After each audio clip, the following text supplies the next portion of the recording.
নবী সাল্লাল্লাহু আলাইহি সাল্লামের মতো চেহারা বানাবেন কোন দিন? নবী সাল্লাল্লাহু আলাইহি সাল্লামের মতো পোশাক, সাহাবীদের মতো পোশাক পরবেন কোন দিন? নবী সাল্লাল্লাহু আলাইহি সাল্লাম যেভাবে ঘুমাতেন সেই ঘুমাবেন কোন দিন?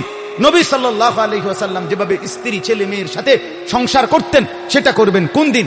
নবী সাল্লাল্লাহু আলাইহি সাল্লাম 5 ওয়াক্ত নামাজ পড়তেন সেটা শুরু করবেন কোন দিন?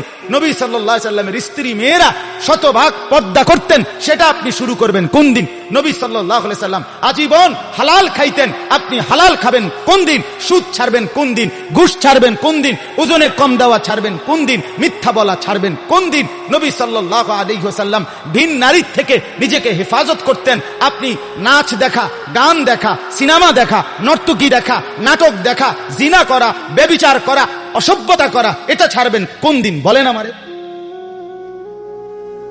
হ্যাঁ, নবীর ভালোবাসা এটা মামুর বাড়ি। হ্যাঁ, এটা আপনারা নানার বাড়ি আর মামুর বাড়ি।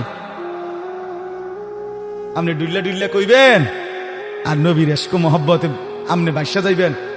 চেহারায়, সুরতে, আমলে, আখলাকে জিন্দিগির কোথাও রাসূলুল্লাহ সাহাবীদের তরিকা থাকবে না। আপনি নবী প্রেমিক হবেন, এত বড় মিথ্যা নিজের জন্য ফয়সালা করেন না। নিজের ব্যাপারে এত বড় ভুল করেন না বাপ, নিজের এত বড় ক্ষতি করেন না। অনুরোধ আমার ছেলেদেরকেও বলি, বাপ এই যৌবন, এই বয়স আল্লাহ তাআলা ইবাদতের জন্য দিয়েছেন। কোরআনুল কারীমে আল্লাহ তাআলা বলেন, সুম্মা নুখরিজুকুম তিফলান, আমি মানুষের সন্তানকে প্রথম মায়ের পেট থেকে বাচ্চা আকারে বের করি। সুম্মা লিতাবলুগু আশুদ্দাকুম, অতঃপর তার দেহে আমি আল্লাহ শক্তি দিতে থাকি, দিতে দিতে যৌবনে শক্তি পরিপূর্ণ করে দেই। তাহলে আল্লাহ তাআলা যুবককে শক্তি পূর্ণ দিয়েছেন, আল্লাহ কসম, শুধুই আল্লাহ তাআলার বন্দেগীর জন্য।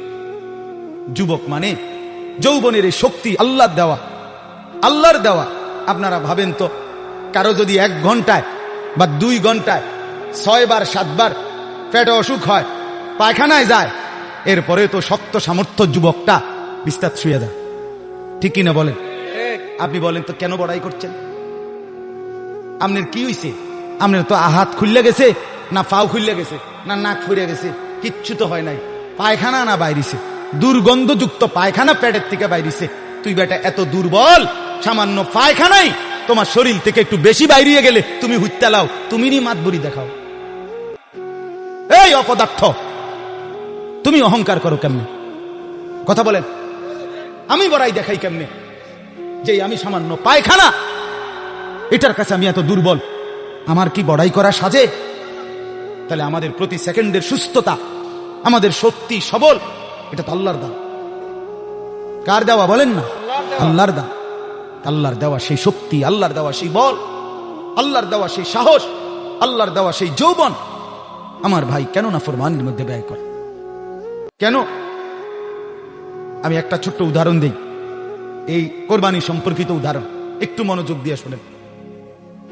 ওই যে যেখান থেকে কোরবানি শুরু, আদম আলাইহিস সালামের 2 ছেলে হাবিল কাবিল, জানেন না আপনারা? আমি পুরো ঘটনা বলতেছি। আল্লাহ 2 জনকে বলছে কোরবানি দিতে, এই প্রথম কোরবানি। ওয়ালিকুল্লি উম্মাতিন জাআলনা মানসাকান, এই সূরা হজ্জের মধ্যে আছে। আল্লাহ তাআলা বলেন, আমি প্রত্যেক জাতির জন্য কোরবানির হুকুম নির্ধারণ করেছি, একেবারে প্রথম থেকে, আদম আলাইহিস সালামের জামানা থেকে। তো আল্লাহ তাআলা বলেন, ওয়াতলু আলাইহিম নাবা আবনাই আদম বিল হক, হে নবী, আদমের 2 সন্তানের কোরবানির ঘটনাটা আপনি সঠিকভাবে আমার বান্দাদেরকে শুনান। কোরআনে আছে।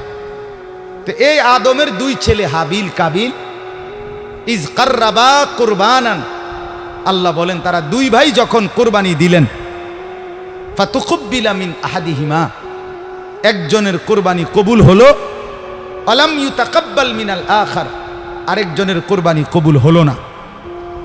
ক্বালা লা আকতুলান্নাক, এই কথাটা খেয়াল করেন, কথাটা শুনেন। যে ভাইয়ের কোরবানি কবুল হয় নাই তার নাম হলো কাবিল, আর যার কোরবানি কবুল হয়েছে তার নাম কি? হাবিল।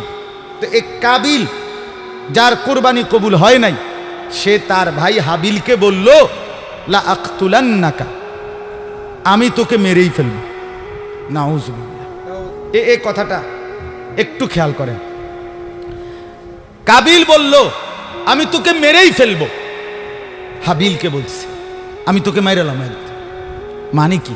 মানে হইল আমি যেই নারীর প্রতি আসক্ত, নারীর লোভ, আমি তোকে মেরে ফেলবো প্রয়োজনে, এরপরও আমি যাকে চাচ্ছি আমি তাকেই বিয়ে করব। মূল কথা হইল এইটা। নারীর লোভ কাবিলকে এ কথা বলায় ফেলছে, আমি তোকে মেরে ফেলবো, বিয়ে আমি করবই, আমি এই নারীকেই বিয়ে করব। অথচ এই নারীকে বিয়ে না করতে নিষেধ করছে এক নম্বরে সরাসরি আল্লাহ, কারণ এটা আল্লাহর হুকুম। বিয়ের যেই পদ্ধতিটা আল্লাহ বলছে, কাবিল তার উল্টাটা করছে, চাচ্ছে, তাহলে এটা প্রথম কার হুকুম? 2 নাম্বার, আদম আলাইহিস সালাম উনি একজন নবী কিনা, তাহলে এটা নবীরও হুকুম। 3 নাম্বার, আদম আলাইহিস সালাম এই কাবিলের বাপ কিনা, এটা বাবারও হুকুম। 4 নাম্বার, কোরবানি করো দোনোজনে, যারটা কবুল হবে তার সে বিয়ে করবে, এটা হলো আল্লাহর বিধান, মানে শরীয়ত। এটা কি? শরীয়ত। এই কাবিল এই নাফরমান নারীর লোভে সে বলল আমি আল্লাহর হুকুমও মানি না, আমি নবীর হুকুমও মানি না, আমি বাপের কথাও মানি না, আমি শরীয়তও মানি না, আমি এরই বিয়ে করি। খেয়াল করছেন? নারীর আসক্তি, নারীর লোভ, হারাম প্রেম, হারাম ভালোবাসা তারে কত জঘন্য পরিণতিতে নিয়ে গেছে। সে বলতেছে আমি আল্লাহর হুকুমও মানি না, আমি নবীর হুকুমও মানি না, আমি বাপের হুকুমও মানি না, আমি শরীয়তও মানি না, আমি এরই চাই। এই আজকের যুবক, আজকের নওজোয়ান ছেলে মেয়েদের হালাত এটা। আমি আল্লাহকে মানি না, আমি রসুল মানি না, আমি মা বাবার সম্মান ইজ্জত, বংশের মর্যাদা, গ্রামের ইজ্জত কিচ্ছু মানি না। আমার দরকার আমার মোবাইল, আমার অশ্লীল ছবি, অবৈধ প্রেম, হারাম ভালোবাসা, কোনো মেয়ের সম্পর্ক, জিনা ব্যভিচারের সুযোগ, অশ্লীলতা, বেহায়াপনা, পার্ক, রেস্তোরাঁ, বিনোদন কেন্দ্র, হোটেল মোটেল, অথবা কোনো চিপা গল্লি, অথবা গোপন কোনো অসভ্য জায়গা। আমার দরকার নারী। আমি আল্লাহ মানি না, রসুল মানি না, মা বাপ মানি না, শরীয়ত মানি না, আমি চাই নারীর আসক্তি। এই জন্য যুবক নামাজও পড়ে না, রসুলের বিধানও মানে না, মা বাপের সম্মানের দিকেও খেয়াল করে না, বংশ মর্যাদা, এলাকা, ইজ্জত কিচ্ছু নাই। তার কথা হলো আমার দরকার হলো নারী। নাউজুবিল্লাহ, নাউজুবিল্লাহ। কোরবানি আমাদেরকে শিখায়। তো হাবিল কি বলছে? ক্বালা ইন্নামা ইয়াতাকাব্বালুল্লাহু মিনাল মুত্তাকিন। হাবিল তখন বলল কাবিলকে, ভাই তুমি আমার জীবন নিয়ে নিবা, আমি আমার জীবন দিয়ে দিচ্ছি। তবে বন্ধু, হাবিল বলল ভাই আমার, আমি জীবন দিবাও তাতেও কোনো আফসোস নাই, তবে মৃত্যুর পূর্বে তোমাকে বলে যাই কিয়ামত পর্যন্তের জন্য একটা কথা। কি কথা?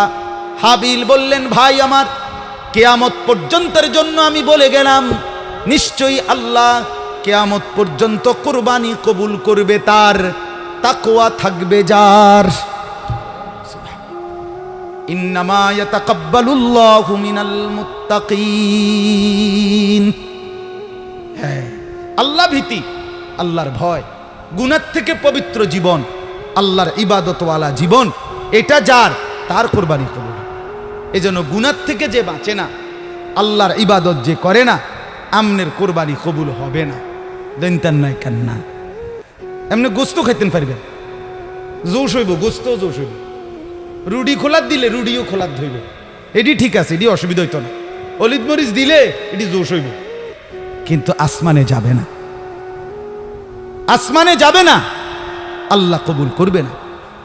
আল্লাহ কবুল করার জন্য আল্লাহ স্পষ্ট বলে দিছে, লান ইয়ানালাল্লাহা লুহুমুহা ওয়ালা দিমাউহা ওয়ালাকিন ইয়ানালুহুত তাকওয়া মিনকুম। বান্দা, গোশত আমি নেই না, রক্তও আমি নেই না, আমি শুধু তাকওয়া নেই। কি নেই? কথা বলেন না। তাকওয়া মানে গুনাহমুক্ত জিন্দেগি। তাকওয়া মানে কি? গুনাহমুক্ত জিন্দেগি। তাকওয়া মানে ইবাদত যুক্ত জিন্দেগি। গুনাহ হবে না, ইবাদত ছুটবে না। কোরবানির গরু কিনতে গিয়া আমনে জোহরও পড়লেন না, আসরও পড়লেন না, মাগরিবও পড়লেন না, এশাও পড়লেন না। কোরবানির দিন আড্ডি কোবাইতে গিয়া আপনি জোহরও পড়লেন না, আসরও পড়লেন না, মাগরিবও পড়েন না। এরপরে আপনি যদি আইয়া এই মাইকেও কন আমি আল্লাহর জন্য কোরবানি দিছি, আমরা বুঝছি না। হ্যাঁ, আমরা চিরা খাই। কথা কয় না? আমরা কি চিরা খাই? হ্যাঁ, আমরা ভাত খাই না। আমি তো এই এখনো ভাত খাই আইছি ওই মহিউদ্দিন নগর মাদ্রাসায়। রোজা ছিলাম সারাদিন, মাগরিব পইরা ভাত খাইছি।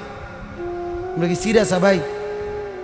যে কোরবানি করতে গিয়ে আপনার এতগুলো নামাজ ছুটে গেল, এটা তো স্পষ্ট আপনি আল্লাহর জন্য কোরবানি দেন নাই। আল্লাহর জন্য কোরবানি দিলে নামাজ ছুটে কেন? কোরআন স্পষ্ট আছে। এই আয়াত আমি পড়ছি, এই দেখেন আল্লাহ তাআলা বলেন ওয়াল বুদনা জাআলনাহা লাকুম মিন শাআইরিল্লাহ। এই তরজমা বললেই আমার কথা শেষ। রাত বেশি হওয়াতে আমি লম্বা করলাম না, আমার ইচ্ছা ছিল লম্বা বলার। আল্লাহ তাআলা বলেন ওয়াল বুদনা জাআলনাহা লাকুম মিন শাআইরিল্লাহ। কোরবানির জন্য যে প্রাণীগুলো নির্ধারণ করা হয়, কোরবানির জন্য যখন কোনো প্রাণীকে নির্ধারণ করা হয়, উট, গরু, ভেড়া, বকরি, দুম্বা, মহিষ ইত্যাদি, আল্লাহ তাআলা বলেন ওইগুলো সাথে সাথে আমি আল্লাহর নিদর্শন হয়ে যায়। মিন শাআইরিল্লাহ। কোরবানির নির্ধারণকৃত প্রাণী আমার নিদর্শন, মানে আমার। যখনই বান্দা ফয়সালা করে গরুটা কোরবানি দেব, এই ছাগলটা কোরবানি দেব, আল্লাহ তাআলা বলেন সাথে সাথে সেটা আমি আমার করে নেই, আমার জন্য নিয়ে নেই। শাআইরিল্লাহ, আল্লাহর নিদর্শন। আল্লাহর নিদর্শন আমার ভাই, মসজিদ আল্লাহর নিদর্শন, তাফসীরের মধ্যে আছে। মাদ্রাসা আল্লাহর নিদর্শন, কাবা ঘর আল্লাহর নিদর্শন, এই কোরআনুল করিম আল্লাহর নিদর্শন। আমাদের প্রিয় নবী সাল্লাল্লাহু আলাইহি ওয়াসাল্লামের 23 বছরের পুরা জিন্দেগি, সমস্ত কথা, সুন্নত, আমল সবগুলো আল্লাহর নিদর্শন। যেমন এই তাসবিহ আল্লাহর নিদর্শন, মিসওয়াক আল্লাহর নিদর্শন, দাড়ি আল্লাহর নিদর্শন, টুপি আল্লাহর নিদর্শন, পায়জামা পাঞ্জাবি আল্লাহর নিদর্শন, নামাজের মুসল্লা আল্লাহর নিদর্শন, মেহরাব আল্লাহর নিদর্শন, মিম্বর আল্লাহর নিদর্শন। মানে যত কিছু দেখলে বোঝা যায় এগুলো ইসলামের, এই সবগুলো আল্লাহর নিদর্শন। কথা বুঝছেন না? আহলুল্লাহ যারা, আল্লাহর নেক বান্দা যারা, নামাজি, মুত্তাকি, ফরহেজগার, এমন প্রত্যেকটা মানুষ আল্লাহর নিদর্শন। প্রতিটা নেককার, প্রত্যেকটা আলেম, খোদার কসম, হাফেজ, আলেম সরাসরি আল্লাহর নিদর্শন, আল্লাহর নিদর্শন। হ্যাঁ, ঠিক কোরবানির প্রাণীগুলোও আল্লাহর নিদর্শন। কোরআনে আছে ওমান ইউআযযিম শাআইরাল্লাহ ফাইন্নাহা মিন তাকওয়াল কুলুব। আল্লাহর নিদর্শনকে যে সম্মান করবে, আল্লাহ বলেন, আমি আল্লাহ বললাম তার অন্তরে তাকওয়া আছে, এটা প্রমাণ বহন করবে। এটাই তার অন্তরে তাকওয়ার প্রমাণ, লোকটা মুত্তাকি, এটার প্রমাণ। এজন্য ফাঁকে বলে রাখি, মাদ্রাসাকে ভালোবাসা এই কারণে যে এখানে আল্লাহর কোরআন পড়ানো হয়, এখানে রসুলের সুন্নাহ পড়ানো হয়, এখানে সন্তানকে হাফেজে কোরআন বানানো হয়। আল্লাহর কসম, এটা আল্লাহর নিদর্শন। আপনাদের প্রত্যেকটা ইমানদারের করণীয় আপনাদের দিল থেকে মাদ্রাসাকে ভালোবাসা। এজন্য আমার অনুরোধ, মাদ্রাসাকে আমি সব সময় বলি, আমার শায়েখ বলছে, আল্লামা মুফতি মুশতাকুন নবী সাহেব হুজুর বলছে, হে বাবারা, মুসলমান ভাই বোন, মুসলমান বাবা ভাই, কমপক্ষে এতটুকু আপনাদের কাছে অনুরোধ, কোনো মসজিদ মাদ্রাসার ব্যাপারে আপনার নামে যেন এই কথা না আসে এই লোকটা মসজিদের বিরোধী, এই লোকটা মাদ্রাসার বিরোধী। আল্লাহর দোহাই এমন যেন না হয়, বরং আমার শায়েখ